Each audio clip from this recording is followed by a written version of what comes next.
Hi friends, ఈ వీడియోలోనేమొచ్చి one side love వల్ల అబ్బాయి ఎలా ఫీల్ అవుతారో అమ్మాయి ఎలా ఫీల్ అవుతుందని తెలుసుకుందాం. కొన్ని స్టోరీస్ మనకు వినిపించేటప్పుడు అవి స్టోరీస్ లాగా అనిపిస్తాయి, కానీ కొన్ని స్టోరీస్ మనల్ని డిస్టర్బ్ చేయవు.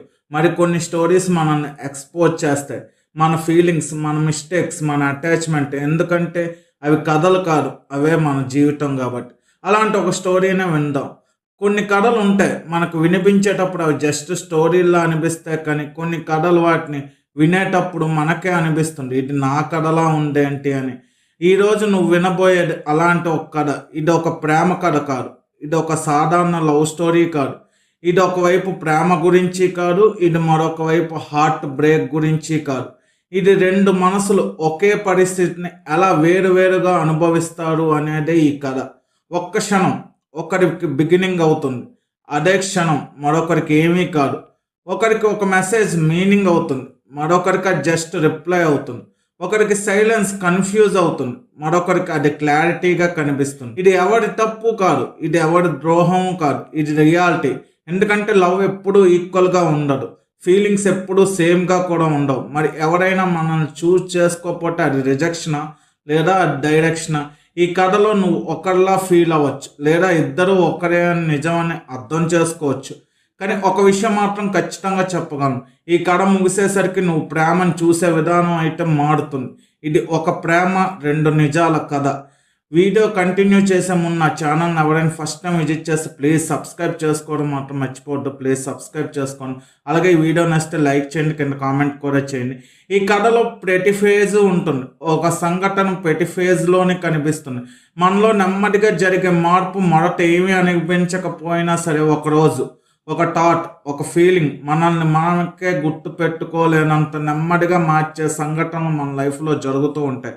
అవి మనకు తెలియకుండా ఒకరి ప్రెజెన్స్ మన జీవితంలో అవసరం అవుతుంది. మనకు అర్థం కాకముందే మన మైండ్ వాళ్ళ చుట్టూ తిరగడం మొదలు పెడుతుంది. మరి మనకు అర్థం అయ్యేసరికి మనం మనల్నే కోల్పోతాం, మన టైంని, మన పీస్ని, మన సెల్ఫ్ రెస్పెక్ట్ని. ఇలా అన్నీ ఎవడో ఒక చుట్టూ తిరిగిపోతున్నట్టే ఉంటాయి. ఇప్పుడు ఈ 9 ఫేజెస్లో నువ్వు ఎక్కడున్నావు అనేది ఈ కథలో కనిపిస్తుంది. కాబట్టి జాగ్రత్తగా విను, ఎందుకంటే ఇది ఒక స్టోరీ కాదు, ఇది ఒక అర్థం లాంటిది. ఇప్పుడు నీ ప్రయాణం ఏ దశలో ఉందో చూద్దాం. Phase 1, first notice. నువ్వు ఎప్పుడైనా ఇలా ఫీల్ అయ్యావా? ఎవరినైనా ఫస్ట్ టైం చూసినప్పుడు ఏం రీజన్ లేకుండా వాళ్ళు నీ మైండ్లో నిలిచిపోవడం. ఆ లవ్ కాదు, అట్రాక్షన్ కూడా కాదు, అది జస్ట్ నోటీస్. అతనికి కూడా అలాగే జరిగింది. ఆమెను ముందు చూశాడు, కానీ ఒకరోజు కొంచెం ఎక్కువగా చూశాడు. ఆమె ఏం చేసింది అనేది కాదు, ఆమె ఉన్నాడా లేదా అని. అదే అతనికి ఇనఫ్. ఆ రోజు తర్వాత ఆమె అతని మైండ్లో రిపీటెడ్గా రావడం మొదలైంది. ఆమెకి మాత్రం అది ఒక నార్మల్ డే, అతను జస్ట్ ఒక అనదర్ పర్సన్ అంతే. Phase 2, connection.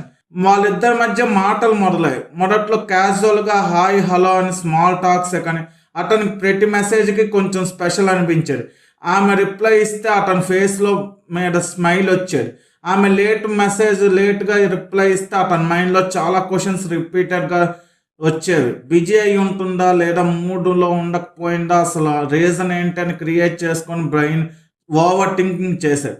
ఆమెకి మాత్రం అది జస్ట్ ఒక సింపుల్ కన్వర్జేషనే. ఆమెకు అది హ్యాబిట్ కాదు, అతనికి అది నెసెసిటీ అయ్యింది. Phase 3, attachment. ఇక్కడే డేంజరస్ స్టేజ్ స్టార్ట్ అవుతుంది. అతనికి రోజు ఆమె రిప్లై మీద డిపెండ్ అయిపోయాడు. రిప్లై వస్తే డే పర్ఫెక్ట్, రిప్లై రాకపోతే డే రూయండ్ అని.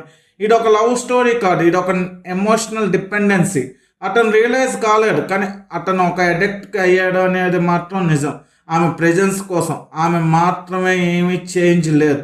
ఆమెకు అతను ఒక వన్ మ్యాన్ ఆఫ్, జస్ట్ అతను ఒక మనిషిలాగా, జస్ట్ ఫ్రెండ్ అని కూడా ఫీల్ అవ్వచ్చు.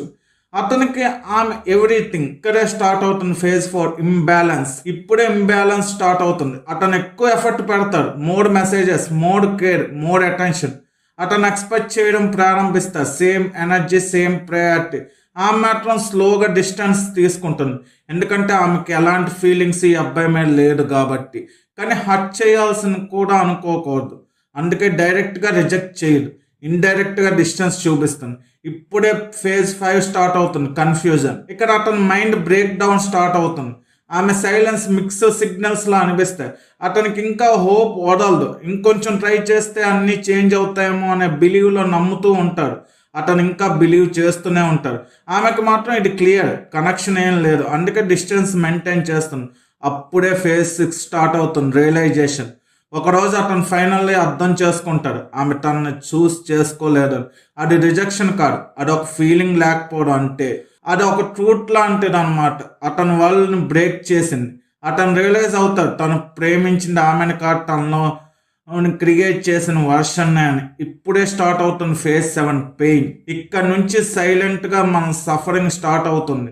ఫోన్స్ చెక్ చేసుకోవడం, లాస్ట్ సీన్ చూడడం, typing, deleting, over thinking, memories loop చేసుకోవడం, తనతో గడిపిన క్షణాలను గుర్తు చేసుకోవడం, సెల్ఫ్ డౌట్, నేను ఇనఫ్ కాదని, నేనేమైనా తక్కువ తన దృష్టిలో, నేనేమైనా తప్పు చేశాను, ఆమె ఎందుకు ఆలోచించలేదు నా గురించి, ఇలా చాలా రీజన్స్ నీ మైండ్లో తిరుగుతూనే ఉంటాయి. ఆమెకు మాత్రం నువ్వు జస్ట్ ఒక నార్మల్ లైఫ్లో ఒక జస్ట్ ఫ్రెండ్ లాంటివి. అతను ఆ ఫ్రెండ్ని కట్ చేసుకోండి. ఇక్కడి నుంచి ఫేజ్ 8 స్టార్ట్ అవుతుంది, నిజం.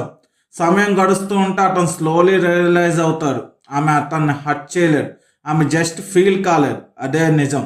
అతను తన నిజాన్ని అర్థం చేసుకుంటాడు, తనని తను మార్చుకోవడానికి ట్రై చేస్తాడు. ఇక్కడి నుంచే ఫేజ్ 9 స్టార్ట్ అవుతుంది, అవేకింగ్. ఇక్కడి నుంచి అతను చేంజ్ అవ్వడం మొదలు పెడతాడు. చేజింగ్ ఆపేశాడు, బెగ్గింగ్ ఆపేసేస్తాడు, సెల్ఫ్ రెస్పెక్ట్ బిల్డ్ చేసుకుంటాడు, క్లారిటీ వస్తుంది. అతనికి అర్థం చేసుకుంటాడు లవ్ అంటే కన్ఫ్యూజ్ కాదు, లవ్ అంటే పీస్ అని. ఇక్కడి నుంచి ఫైనల్ ఎండింగ్ లూప్ స్టైల్లో జరుగుతూ ఉంటుంది మన మైండ్లో. ఒక ప్రేమ, 2 నిజాలు. అతనికి అది పెయిన్గా అనిపించినా ఆమెకు అది ఒక క్లారిటీ ఇచ్చింది. కానీ 2 నిజమే, ఎందుకంటే లవ్ అనేది ఈక్వల్ కాదు, ఫీలింగ్స్ ఫోర్స్ చేయలేవు. మరి ఎవరైనా మనల్ని చూస్ చేసుకోకపోతే అది రిజెక్షనా లేదా అది డైరెక్షనా? ఇంకా వెయిట్ చేస్తున్నారా లేక ఇప్పుడే మూవ్ ఆన్ అవుతారా అనేది మీరే డిసైడ్ అవ్వండి. కొన్ని కథలు ముగిసిపోయినట్టే కనిపిస్తాయి, కానీ అవి నిజంగా ముగిసిపోవు, అవి మనలో మిగిలిపోతాయి. ఈ కథ కూడా అలాంటిదే. ఒక అబ్బాయి ప్రేమించాడు, ఒక అమ్మాయి ఫీల్ కాలేదు. ఇదేం ట్రాజడీ కాదు, ఇది ఒక రియాలిటీ. ఎందుకంటే ప్రేమ ఎప్పుడు ఇద్దరికీ ఒకేలా అనిపించదు, ఫీలింగ్స్ ఎప్పుడూ ఒకేలా రావు. మరి ఎవరైనా మనల్ని చూస్ చేసుకోకపోతే మన విలువ తగ్గిపోయినట్టు కాదు, అది వాళ్ళ నిజం. ఈ కథలో నువ్వు ఎవరిలా ఉంటావు అనేది ఆలోచించుకో. అతనిలా వెయిట్ చేస్తూ ఉంటావా లేక ఆమెలా క్లారిటీతో ముందుకు వెళ్తావా?